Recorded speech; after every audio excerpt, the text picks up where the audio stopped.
दोस्तों आसाम में लगातार फ्लड जैसी सिचुएशन आपको देखने को मिल रही होगी। हम लोग डिटेल में इस वीडियो में बात करेंगे कि आसाम में ऐसा फ्लड जैसी सिचुएशन क्यों देखने को मिल रही है और क्या इसी साल फ्लड इतने आते हैं या हर साल आसाम में इतने ही फ्लड आते हैं। आइए डिटेल में डिस्कशन में बात करेंगे कि क्या है पूरे वीडियो में। वीडियो के एंड तक बने रहना है। सबसे पहले न्यूज हम लोग कवर करेंगे कि न्यूज में आप देख सकते हैं Assam flood death toll to rises 68 लोगों की आसाम के फ्लड की वजह से अब तक मौत हो चुकी है। वहीं करीब करीब 5.5 लाख लोग जो हैं वो फ्लड की वजह से अफेक्टेड हमें नजर आ रहे हैं।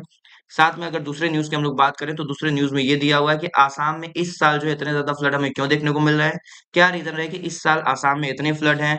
क्या सिचुएशन हुई? क्या-क्या चीज़ें हैं? पूरा डिटेल में पढ़ेंगे। साथ में आसाम चिल्ड्रन आप देख सकते हैं क्या कर रहे हैं? अपनी बुक को सुखा रहे हैं, रोड पे सुखा रहे हैं। ऐसी स्थिति आ चुकी है फ्लड की वजह से इतनी सारी समस्या बच्चों को देखने को मिल रही है कि बच्चे जो हैं अपनी किताबों को रोड पे सरिया के धूप में क्या कर रहे हैं? उसको सुखा रहे हैं।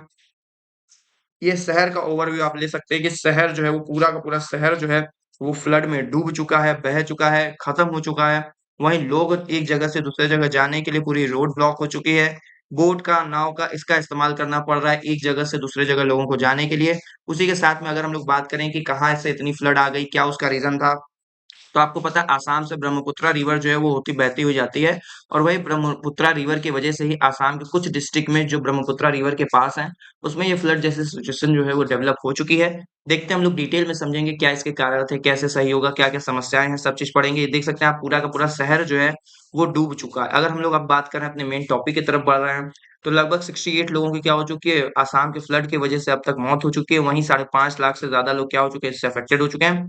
और मेन आसाम की 5 मेजर डिस्ट्रिक्ट है जहाँ पे हमें ये फ्लड जैसी समस्या जो है देखने को मिल रही है। इम्प्रूविंग लगातार वाटर लॉगिंग हो रही है, डिस्प्लेसमेंट कंटिन्यू है, लोग इधर से उधर जा रहे हैं, लोग परेशान हो चुके हैं।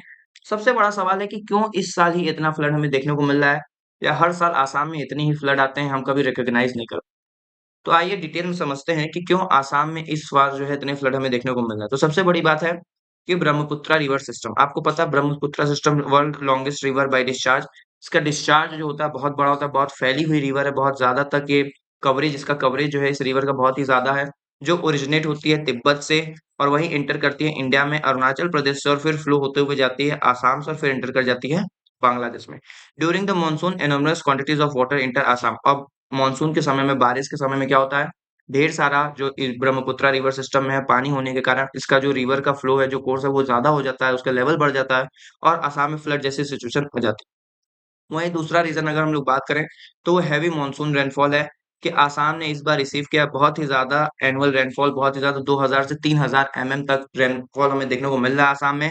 इंटेंस रेनफॉल की वजह से भी क्या हो रहा है, ओवरफ्लो जो है वो होता हुआ हमें नज़र आ रहा है। तो 2 रीज़न हमें समझ में आ गए, एक तो ब्रह्मपुत्रा रिवर सिस्टम है, दूसरा जो है वो मानसून है। तीसरा हम लोग बात करेंगे तो हिमालय सेडिमेंट्स हैं। रिवर कैरी करती है ह्यूज अमाउंट ऑफ सिल्ट को, सेडिमेंट्स को हिमालयन बेल्ट से कम और रिवर बेड फॉलो करते हैं, become shallow reducing the water carrying capacity. होता क्या है कि जब लगातार रिवर बह रही हैं और रिवर के साथ-साथ क्या आ रहे हैं, सेडिमेंट्स आ रहे हैं, तो सेडिमेंट्स इकट्ठा होते जब रहेंगे, तो पानी का स्पेस जो है वो ले लेते हैं और जब पानी का स्पेस ले लेते हैं, तो पानी जो है फिर वो इधर-उधर बहना जो है वो शुरू कर देती है। तो ये चीज़ें जो है वो हमें नज़र आ रही है कि सेडिमेंट्स की वजह से, हिमालयन सेडिमेंट्स की वजह से ये जगह जो है वो ब्लॉक हो गई है पत्थर से, रॉक से और अगल-बगल जो है वो पानी बहना शुरू कर दिया है। वहीं अगर हम लोग बात करें चौथे कारण के बारे में, तो चौथा कारण है मल्टीपल ट्रिब्यूटरीज़। आपको पता है ब्रह्मपुत्रा रिवर सिस्टम में ढेर सारी ट्रिब्यूटरीज़ हमें देखने को मिलती हैं, जैसे सुबनसिरी हो गई, मानस हो गई, रिया बरेली, दानसरी, कोपिली, ये सब। और इन सब रिवर में भी लगातार जो है वो फ्लडिंग जैसी समस्या जो है वो आ चुकी है। और पाँचवाँ और मेन रीज़न जो बात करें, जो है क्लाइमेट चेंज। क्या है क्लाइमेट चेंज की, लगातार आपको पता है कि रेनफॉल के इवेंट जो हैं बढ़ते जा रहे हैं।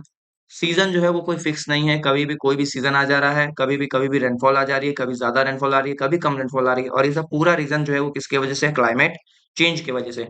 ग्लेशियर मेल्ट हो रहे हैं, जिसकी वजह से और जो है वो रिवर डिस्चार्ज क्या हो जा रहा है, और बढ़ जा रहा है। तो ग्लेशियर मेल्ट होने की वजह से भी रिवर डिस्चार्ज जो है बढ़ते हुए हमें नज़र आ रहा है। अब अगर हम लोग बात करें कि करंट की सिचुएशन क्या है, इस समय क्या सिचुएशन हमें देखने को मिल रही है आसाम में, तो समझिएगा कि इस फ्लड की वजह से बहुत सारे विलेज में जो है इफेक्ट हमें नज़र आता है। एग्रीकल्चर लैंड पूरी तरीके से खत्म हो चुकी है। रोड एंड ब्रिज के रास्ते जो हैं वो पूरे ब्लॉक हो चुके हैं, बच्चे स्कूल नहीं जा पा रहे हैं, इलेक्ट्रिसिटी सप्लाई खत्म हो गई है, ड्रिंकिंग वाटर की फैसिलिटीज़ जैसी प्रॉब्लम है और रिलीफ कैंप को भी अब लोग जो है परिवार जो है वो रिलीफ कैंप की तरफ भी शिफ्ट हो रहे हैं लगातार। तो ये सब सिचुएशन जो है वो हमें समझ में आ रही है। सबसे बड़ी बात है कि कौन से सेक्टर को सबसे ज़्यादा गंदा जो है वो इफ़ेक्ट हमें देखने को मिल रहा है इस फ्लड का, तो वो है सबसे ज़्यादा जो है एग्रीकल्चर। जो एग्रीकल्चर था पूरा कल्टीवेशन, पैडी कल्टीवेशन पूरा खराब हो चुका है, लाइव स्टॉक पूरे खत्म हो चुके हैं और फिश पॉन्ड क्या हो चुका है, डिस्ट्रॉय हो चुका है। वहीं इकोनॉमिक इम्पैक्ट भी हमें देखने को मिल रहा है कि एग्रीकल्चर अगर खराब हो जाएगा तो फार्मर की इनकम का भी क्या हो जाएगा, लॉस हो जाएगा और फूड की प्राइसेस बढ़ती हुई हमें नजर आएगी। कुछ इंफ्रास्ट्रक्चर पे भी हमें इसका इम्पैक्ट नजर आ रहा है, हाईवेज बंद हो गए, रूरल रोड चले गए, रेलवे ब्लॉक हो गया, पावर लाइन खत्म हो गई, मोबाइल टावर खत्म हो गया, ट्रांसपोर्टेशन भी पूरा पूरा क्या हो गया, डिसरप्शन हमें नजर आ रहा है। अगर हेल्थ की बात करें तो मेजर कंसर्न क्या हो जाएगा, हेल्थ में भी बहुत सारी समस्या, आपको पता है पानी की वजह से बहुत सी डिजीज जो है वो बॉर्न हो जाती हैं, तो वाटर बॉर्न डिजीज हमें देखने को मिल सकती है, जैसे डायरिया हो गया, कोलेरा, मलेरिया, डेंगू। साथ में contaminated drinking water increases disease outbreak, उससे क्या हो जाएगा, जब गंदा पानी रहेगा पूरी जगह तो आउटब्रेक जो है, डिजीज आउटब्रेक भी आपको नजर आएगा। वहीं अगर बात करें तो इसका इम्पैक्ट एजुकेशन पे भी नजर आया है, रिलीफ कैंप स्कूल जो जितने भी स्कूल थे वो रिलीफ कैंप बन चुका है, वाटर लॉगिंग हो चुकी है, टेम्परेरी वो सब क्या हो चुके हैं, बंद हो चुके हैं। वहीं अगर बात करें कुछ एनवायरमेंटल इम्पैक्ट की, तो सबसे बड़ा एनवायरमेंटल इम्पैक्ट आपको पता है कि आसाम में एक बहुत ही फेमस नेशनल पार्क है हमारा, जो वन हॉर्न राइनोसोरस के लिए फेमस है, काजीरंगा नेशनल पार्क। वहां पे भी हमें ये फ्लड का इन्फ्लुएंस जो है वो नजर आ रहा है। Flood are natural ecological process है काजीरंगा में, excessive flood cause animal death, की लगातार फ्लड बढ़ने के कारण में काजीरंगा में भी बहुत सारी एनिमल्स की डेथ जो है वो हमें नजर आ रही है। Rhinoceros, deer, elephant move to higher ground, वो हायर ग्राउंड पे जा चुके हैं। बहुत से एनिमल जो है वो डाई हो चुके हैं हाईवे क्रॉस करने के चक्कर में, व्हीकल कोलिजन से होके उनकी मौत भी हो चुकी है बहुत से जानवरों की। वहीं अगर बात करें तो सॉइल इरोजन भी एक बहुत बड़ी समस्या है। ब्रह्मपुत्र इरोड कर दे रहा है रिवर बैंक हर साल, इसकी वजह से एग्रीकल्चर लैंड लॉस हो जाएगा, विलेज डिस्प्लेसमेंट होगा और रिवर आइलैंड जो है वो भी डिसअपियर हो जाएगा, क्योंकि आपको पता है यहीं पे ब्रह्मपुत्र ही पे सबसे बड़ा रिवर आइलैंड में हमें देखने को मिलता है, मजुली जिसको हम लोग बोलते हैं।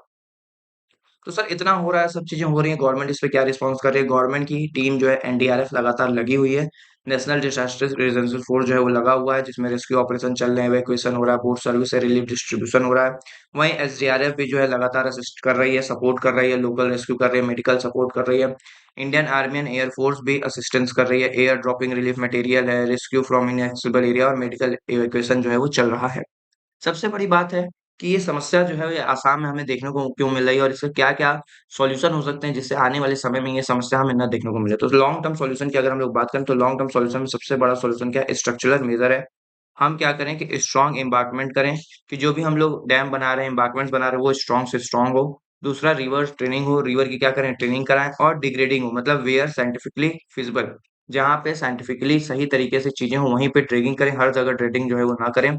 फ्लड की फोरकास्टिंग लगातार करते रहें, मल्टीपर्पज रिजर्वायर बनाएं, कोई भी रिजर्वायर बनाए तो उसका बहुत पर्पज होना चाहिए।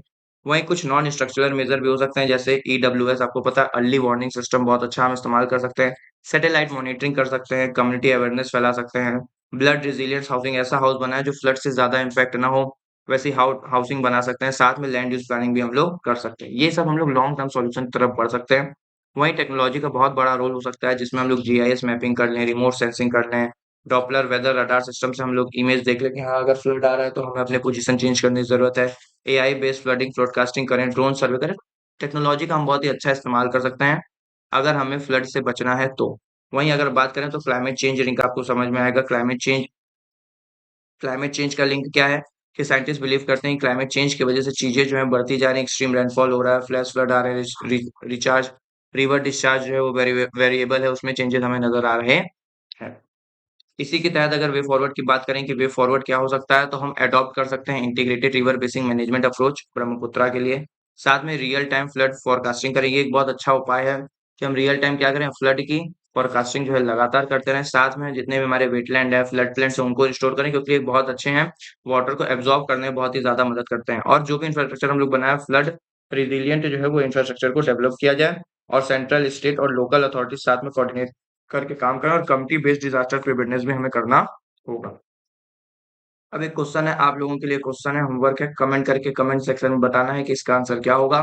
Which of the following statement regarding flood in Assam is are correct? The Brahmaputra carry a large sediment offload from the Himalayas. Kaziranga National Park has seasonal flooding almost every year. Heavy monsoon rainfall and multiple tributaries contribute to flooding in comment section में comment करके बताना है कि इसका answer क्या होगा। और ऐसे ही छोटी छोटी नॉलेज के लिए, जानकारी के लिए मेरे चैनल को सब्सक्राइब करना ना भूलें। Thank you for watching.